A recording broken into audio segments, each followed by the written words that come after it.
جمال الوجود بذكر الإله وتصفو الحياة بنور هدى. جمال الوجود بذكر الإله. السلام علیکم ورحمۃ اللہ وبرکاتہ. نحمدہ ونصلی علی رسولہ الکریم. اما بعد. سورہ بقرہ کی آیت نمبر 59 کے ہر لفظ کی وضاحت روٹ ورڈ کے حوالے سے، ایک سے زیادہ ملا کر لکھے ہوئے الفاظ کی پہچان اور ان کے معنی، اور آیت کا مختصر پس منظر، یہ ہوگا آج کا ہمارا سبق انشاءاللہ.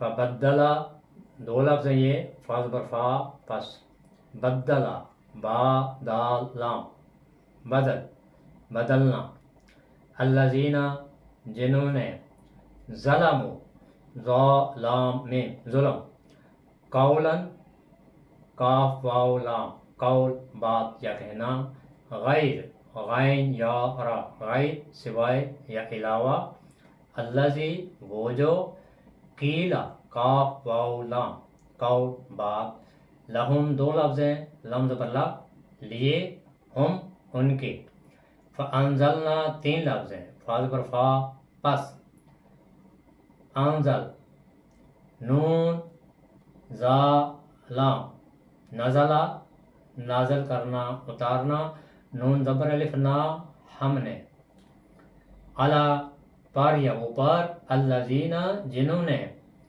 ظلموا ذا لام میم ظلم، رجزن را جیم زا رز عذاب، من سے، السماء سین میم واو سما سما آسمان، بما دو لفظ ہیں، بازر بی ساتھ، ما جو، بما بوجہ اس کے جو،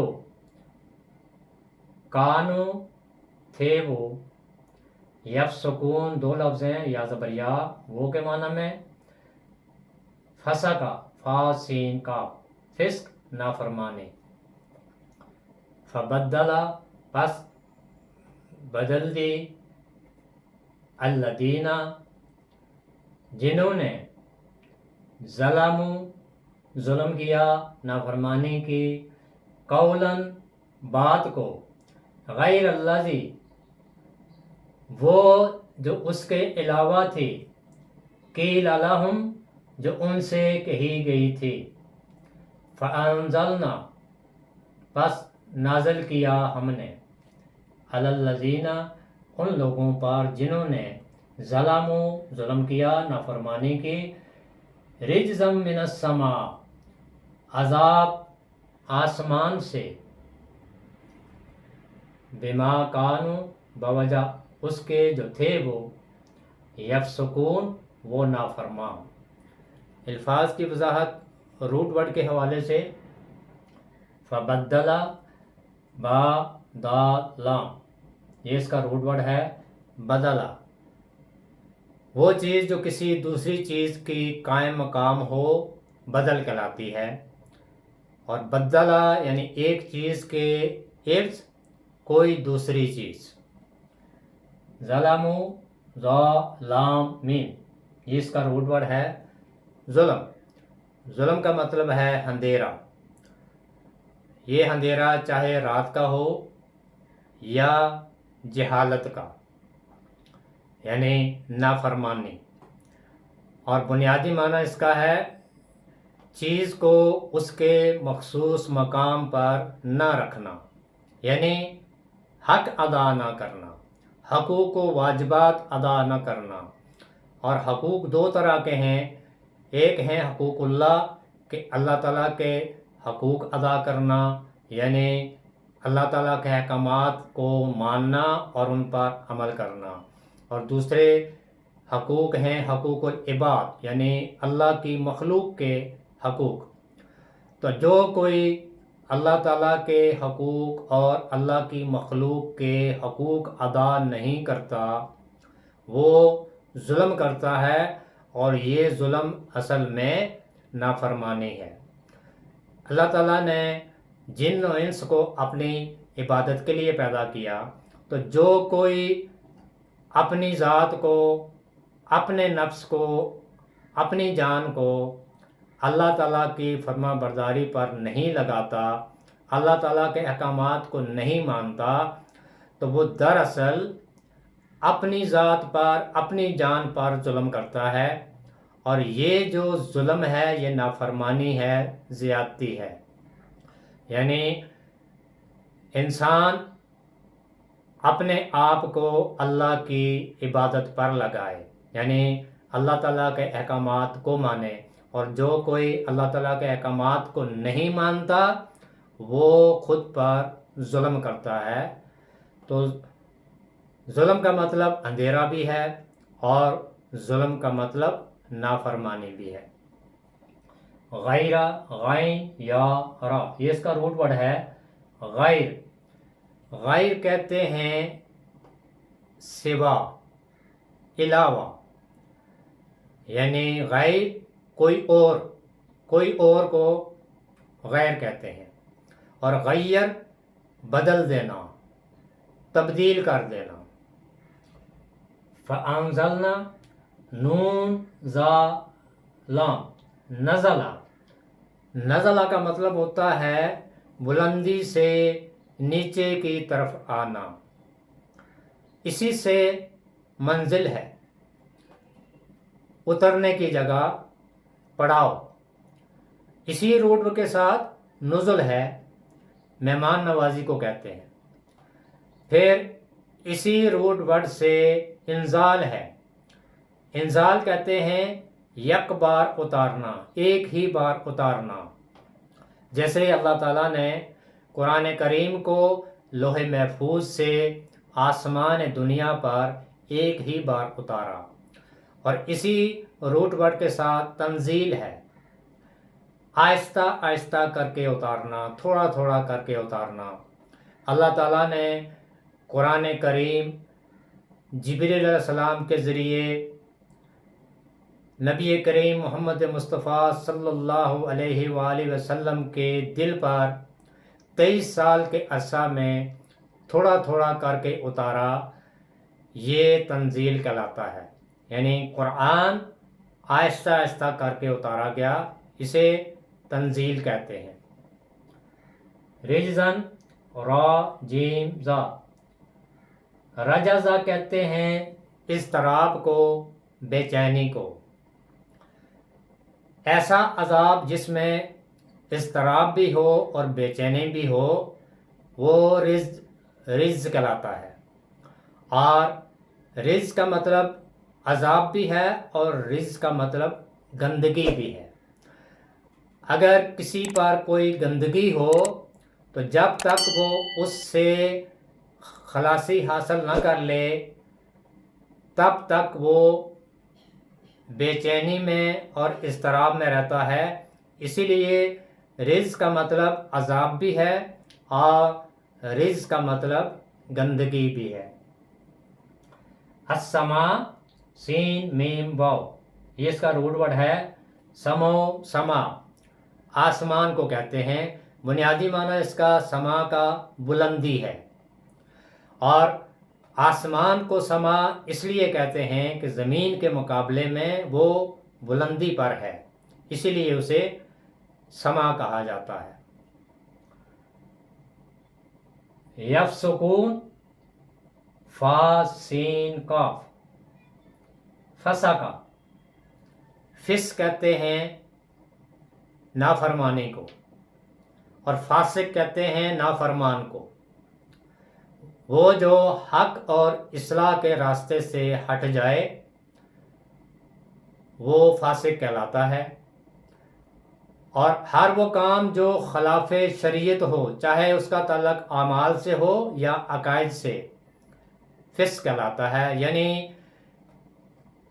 کسی چیز کا اپنی اصلی حالت پر باقی نہ رہنا، یعنی ترتیب کو الٹ دینا، یہ فسق کہلاتا ہے۔ فبدلا، پس بدل دیا، الذین، جنہوں نے ظلموا، ظلم کیا، نافرمانی کی، قولاً، بات کو، غیر الذی، اس کے علاوہ جو قیل لہم کہی گئی تھی ان سے، فانزلنا پس نازل کیا ہم نے، علی الذین ان لوگوں پر جنہوں نے ظلم کیا، نافرمانی کی، رجزا من السماء عذاب آسمان سے، بما کانوا بوجہ اس کے جو تھے وہ یفسقون وہ نافرمانی کرنے والے۔ یہ جو آیت ہے اس آیت کا تعلق پچھلی آیت کے ساتھ ہے۔ گزشتہ آیت میں ہم نے پڑھا تھا کہ اللہ تعالیٰ نے بنی اسرائیل کو حکم دیا کہ فلاں بستی میں داخل ہو جاؤ، اور اس بستی میں صدر دروازے سے داخل ہونا اور سجدہ کرتے ہوئے جھکتے ہوئے داخل ہونا، اور اللہ تعالیٰ سے مغفرت طلب کرتے ہوئے اس بستی میں داخل ہونا، اور یہ الفاظ دہراتے جانا، حتتن حتتن، اے رب ہماری بخشش فرما، ہم سے درگزر فرما۔ تو اس آیت میں اسی بات کا ذکر ہے کہ جب ان سے یہ کہا گیا تو انہوں نے اس بات کو ہی بدل دیا۔ فبدل الذین ظلموا، تو ان لوگوں نے بدل دیا جنہوں نے نافرمانی کی، قولاً بات کو، غیر الذی قیل لہم اس کے علاوہ جو ان سے کہی گئی تھی، یعنی وہ بات جو ان سے کہی گئی تھی انہوں نے اس بات کو ہی بدل دیا، قولاً اور عملاً دونوں طرح سے۔ یعنی ان سے یہ کہا گیا تھا کہ بستی میں داخل ہونا کس طرح سے، سجدہ کرتے ہوئے بستی میں داخل ہونا، جھکتے ہوئے داخل ہونا، اور عاجزی پیش کرتے ہوئے داخل ہونا، اور اللہ تعالیٰ سے یہ دعا کرتے رہنا کہ حتتن حتتن، اے اللہ تو ہم سے درگزر فرما، ہمارے گناہوں کو معاف فرما، ہماری بخشش فرما۔ لیکن انہوں نے اس بات کو ہی بدل دیا۔ ان کو حکم تھا کہ بستی میں سجدہ کرتے ہوئے داخل ہونا، تو انہوں نے بجائے سجدہ کے سرینوں پر پھسلنا شروع کر دیا، اور پھر ان سے کہا گیا تھا کہ اپنے رب سے مغفرت طلب کرتے ہوئے داخل ہونا، حتتن حتتن، تو انہوں نے اس لفظ کو بھی بدل دیا اور بجائے حتتن کے ہنزتن کہنا شروع کر دیا، یعنی ہمیں گیہوں چاہیے، گندم چاہیے، روٹی چاہیے۔ یہ وہ قوم تھی جسے اللہ تعالیٰ نے تمام لوگوں کے لیے رہنمائی کے لیے چنا تھا، لیکن یہ قوم اللہ تعالیٰ کی نافرمانی کرتی تھی، ہر بار عہد کرتی اور پھر اس سے پھر جاتی تھی، اور ان کی نافرمانی کی یہ اتنی بڑی مثال ہے کہ ان سے کہا گیا کہ بستی میں داخل ہو جاؤ اور اس کی ہر نعمت کو اپنے لیے استعمال کرو، اور پھر بستی میں داخل ہوتے وقت سجدہ کرتے ہوئے داخل ہونا اور اللہ تعالیٰ سے مغفرت طلب کرتے ہوئے داخل ہونا، لیکن انہوں نے اس پوری بات کو بدل دیا۔ فبدل الذین ظلموا قولا غیر الذی قیل لہم، وہ لوگ جنہوں نے نافرمانی کی انہوں نے جو بات ان سے کہی گئی تھی اس کو عملاً بھی اور قولاً بھی بدل دیا۔ تو اس کا نتیجہ کیا نکلا؟ فَأَنزَلْنَا عَلَى الَّذِينَ ظَلَمُوا، تو جن لوگوں نے نافرمانی کی، ظلم کیا، ان پر ہم نے اتارا کیا؟ رجزا من السماء، عذاب آسمان سے، یعنی وہ لوگ جنہوں نے نافرمانی کی اللہ تعالیٰ نے ان پر ایک عذاب نازل کیا، اور یہ عذاب کیا تھا کہ جب وہ اس بستی میں داخل ہوئے اور انہوں نے نافرمانیاں کی تو اس بستی میں طاعون جو ایک بیماری تھی وہ پھیل گئی، اور اس سے ہزاروں لاکھوں لوگ ہلاک ہو گئے۔ یہ اللہ کی طرف سے ان پر ایک عذاب تھا، اور اس کی وجہ کیا تھی؟ بما کانوا یفسقون، اس کی وجہ یہ تھی کہ وہ نافرمان قوم تھی۔ یعنی اللہ تعالیٰ نے اس قوم کی اس نافرمانی پر ان پر ایک بہت بڑا عذاب نازل کیا، ایک ایسی بیماری ان پر آئی کہ ان کے ہزاروں لاکھوں لوگ اس بیماری میں آ کر ہلاک ہو گئے۔ یہ اصل وجہ تھی اس عذاب کی جو ان پر نازل کیا گیا تھا کہ وہ نافرمان قوم تھی، اور جو لوگ اللہ تعالیٰ کی نافرمانی کرتے ہیں تو اس دنیا میں بھی ان پر عذاب آتا ہے، اور پھر آخرت میں بھی ان پر عذاب آئے گا۔ اور یہ آیات صرف بنی اسرائیل کے لیے نہیں، تمام انسانوں کے لیے قیامت تک یہ جو آیات ہیں ان سے ہمیں سبق لینا ہے کہ اگر ہم بھی بنی اسرائیل کی طرح اللہ تعالیٰ کی نافرمانی کریں، اللہ کے بندوں کے حقوق ادا نہ کریں، اور وہ احکامات جو اللہ تعالیٰ نے دیے ہیں ان پر عمل نہ کریں، بلکہ اپنی مرضی سے اور شیطان کے راستے پر چلیں، تو اللہ تعالیٰ اس دنیا میں بھی اس چیز پر قادر ہے کہ وہ ہم پر طرح طرح کے عذاب نازل کرے اور آخرت میں بھی ہمیں رسوا کرے۔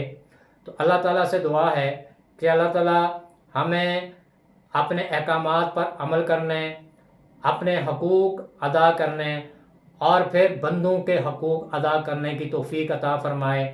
اللہ تعالیٰ ہمیں توفیق عطا فرمائے کہ ہم اللہ کی مخلوق کے حقوق و واجبات ادا کریں اور اللہ کی نافرمانی سے بچیں۔ اللہ تعالیٰ مجھے بھی اور آپ کو بھی قرآن کی ان آیات کو سمجھنے اور ان پر عمل کرنے کی توفیق عطا فرمائے، اور قرآن کی اس پیغام کو دوسروں تک پہنچانے کی توفیق عطا فرمائے۔